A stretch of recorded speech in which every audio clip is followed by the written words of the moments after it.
Hello friends, welcome back to my channel.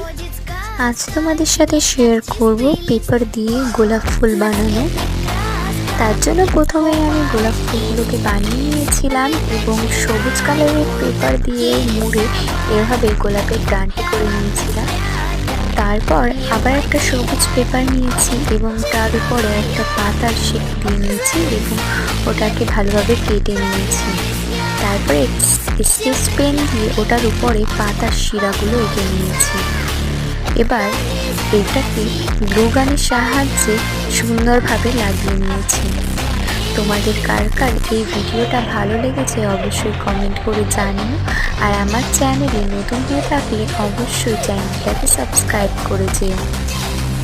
আর এই যে ফুলদানিটা দেখছো, এটার পুরো লং ভিডিও আমি ইউটিউবে দিয়ে দেবো, তোমরা চাইলে সেটা দেখে নিতে পারো।